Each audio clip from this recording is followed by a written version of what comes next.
Good morning. Hope you all are having a great day.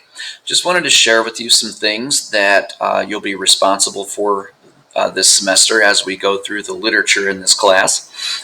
These are some literary terms. I'm sure you've done some literary terms before. And these are, this is sort of the vocabulary that we'll need to discuss the literature we study throughout the semester, and we'll add to this as the semester goes. Let's go ahead and start with the first term, plot, the basic storyline, the main events that occur in a story and that work towards a resolution.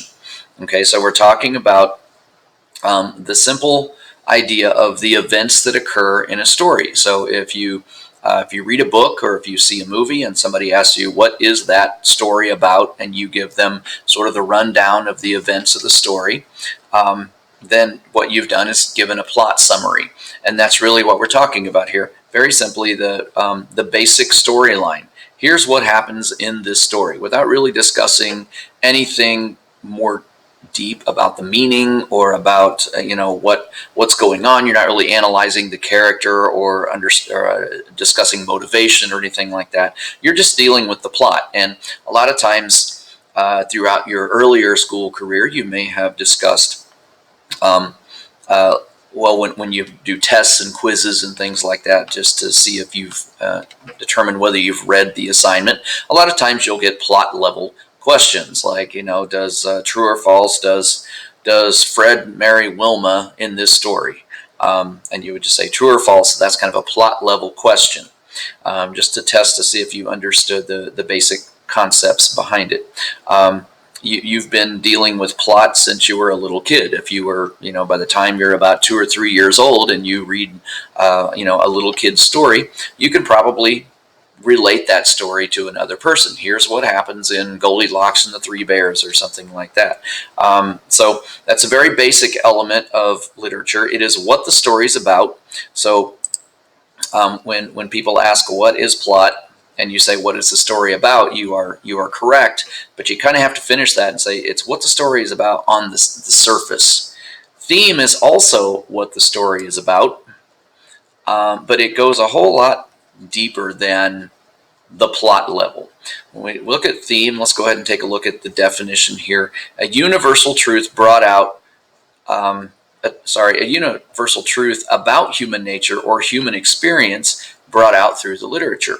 Okay, let's talk about what that means. A universal truth, the word universal means that it is true for everyone, and that is any human being who has ever lived, regardless of the language they speak or the country they live in or the time period they live in or the culture in which they exist. All human beings have to deal with this particular aspect of life, and so it's universal with human experience. Sometimes these are questions that all human beings have, such as why do good things happen to bad, or why do bad things happen to good people, or yes, the other way around too.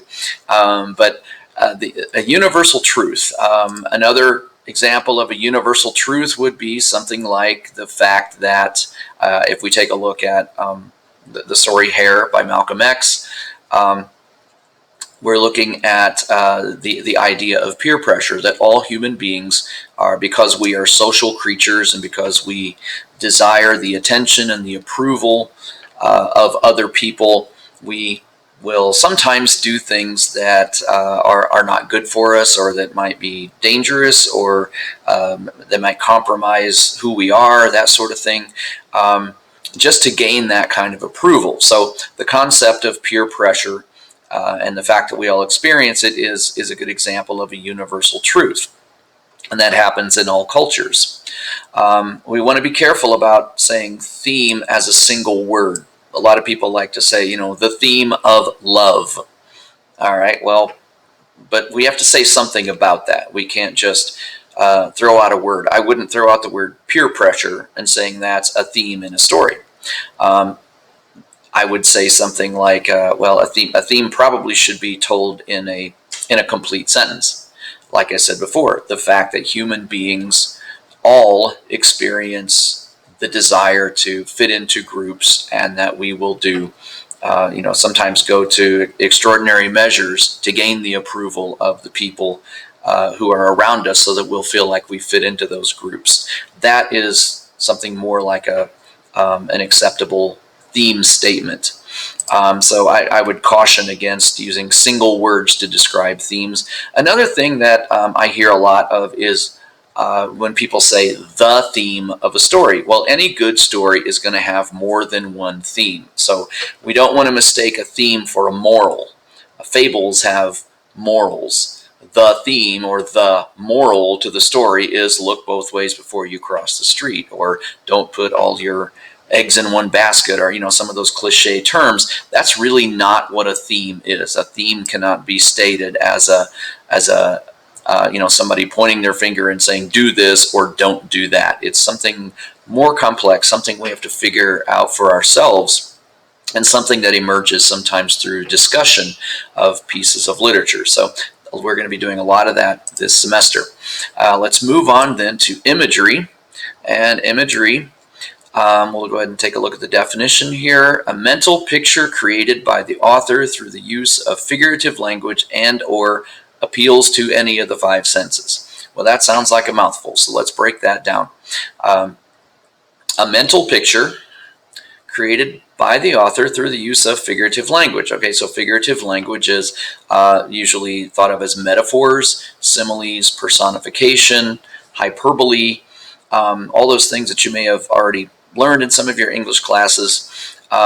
Creating a mental picture, so describing something, maybe a new concept in terms of something that people are more likely to be familiar with. And a metaphor is describing an idea in terms of how it is similar to something else. It might be a more familiar concept.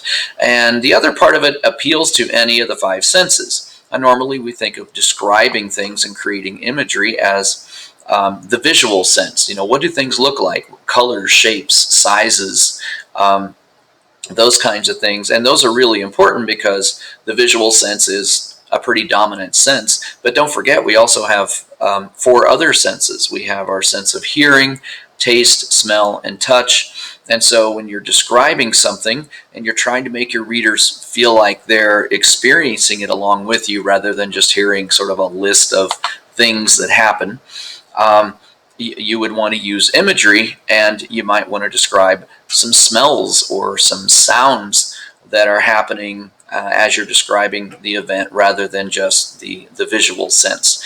Is it cold? Is it hot? Is it wet? Is it rainy? Is it sunny? What are those feelings that are going on with the imagery as well? So again, if you don't use imagery in your writing, your writing's probably going to just sound like a list of things, a list of events. You're describing your vacation. Well, the first day we went to the beach, and the second day we went to Disney World, and the next day we went to the Space Center, or whatever. And you're just naming things rather than describing them in detail. And your audience is not going to get a whole lot out of that. So pay attention to how authors use imagery, and then try to use imagery in your own writing to help develop your writing as well. All right, the next concept is a dynamic character. So when we read literature, very often we're reading stories that happen to people, main characters. One of the questions that I will ask throughout the semester is, do you think the character is more dynamic or more static? And these are this is how you'll determine that. So the character survives the conflict. So generally, if a character lives, the character is going to be dynamic, survives the conflict, and grows, learns, and changes as a result. And that growth does not have to be a major, huge change in the person's life or personality. Every time you survive a negative situation, or you've survived a problem, you're better able to handle it because you have experienced it and you have the benefit of that experience. So the next time something similar happens, you'll be better equipped to handle it, and you'll be able to draw on the experience that you've had previously. So again, it doesn't have to be a big sweeping change. So let's contrast that with the static character. And we'll take a look at this. It's pretty much the opposite of a dynamic character, a character who refuses or fails to grow, learn, or change when he or she is faced with a conflict, and therefore usually ends up either dead or isolated from society. So static characters, they fail to grow, they fail to learn, they usually end up being defeated by the conflict, and they either die or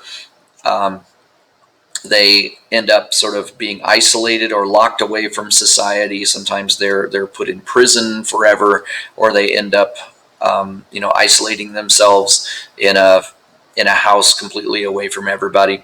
But usually they end up dead. I think Romeo from Romeo and Juliet is probably the best example of a static character that you're ever going to see.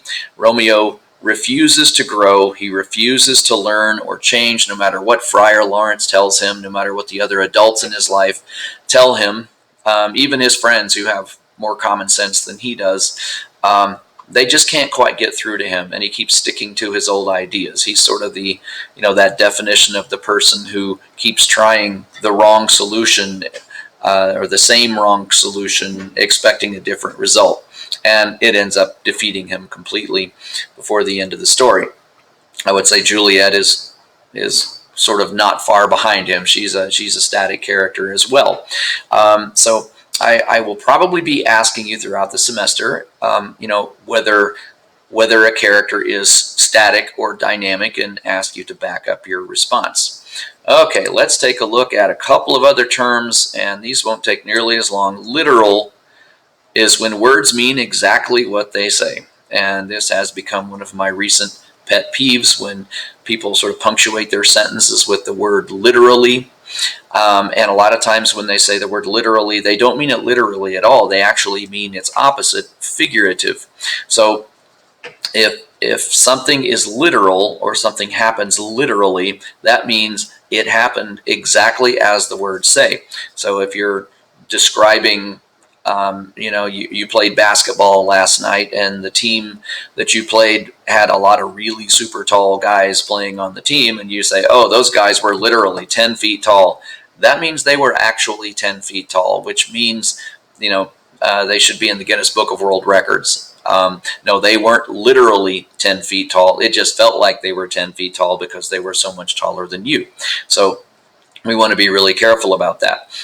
Sometimes disagreements occur because people say something and they mean it figuratively, but somebody took it literally. And this happens sometimes when people are sending text messages, or they're sort of joking, and other people don't think they're joking. And so it is important to determine the difference between what is meant literally and what is meant figuratively. Whether you're having a conversation with your friends, whether you're doing it on the job, or whether you're reading it in a story. So we're going to explore some of the different avenues of the differences between literal and figurative language. So let's take a look at figurative, when words are used to mean something other than or beyond their literal meanings. So is this word meant symbolically? Is it meant in joking? Is it meant as an exaggeration? Is it a metaphor for something else? And we use metaphors all the time, just saying something like a table leg. Well, that's not really a leg, but it kind of serves the same function as a human leg, or a leg on a creature. So we call it that, and we have, our language is full of figurative meanings. You play baseball on a diamond. Well, it's not literally a diamond, but it's kind of shaped like a diamond, so that's why we call it that. So again, one of our great communication goals is to be able to determine the difference between literal and figurative language. Or if we're not quite sure whether somebody means something literally or figuratively, we should at least stop and ask what it means. Do you really mean that, or is that just a figure of speech? Would solve a whole lot of problems, and we'd get into a lot fewer arguments and disagreements and that sort of thing if we would sort of understand that concept. All right, the very last one has to do with point of view and the perspective from which the story is told, the character through whose eyes we get to see the events of the story. Factors such as age, gender, cultural background, social class, race, etc., all affect the way in which the character perceives the events of the story. So if a story is told from the perspective of a 7-year-old little girl, that's going to be different from if the same story were told through the eyes of a 35-year-old man or a 35-year-old woman. So age makes a big difference. Experience makes a big difference. Perspective. And we know that different people have different views about different things depending on what culture they've grown up in, what social class they've grown up in, whether they're male or female. We hear, 5 different people witnessing exactly the same thing, and you're going to get 5 very different stories sometimes, depending on the details that the different people have perceived or have paid attention to. And so when we think about a story, we don't want to just take it at face value. We don't want to hear, okay, well, here's what happened because here's what this person said. Okay, we need to think about what that person's likely to already believe, maybe some of their preconceived notions, maybe something they've been taught, maybe they're not quite mature enough or old enough to handle certain concepts, so they're going to perceive it in a certain way. They may be easily influenced by somebody else. So this is another question that could pop up in discussion with just about any story, is point of view. Whose perspective are we seeing the story through, and how does that affect that person's ability to tell the story?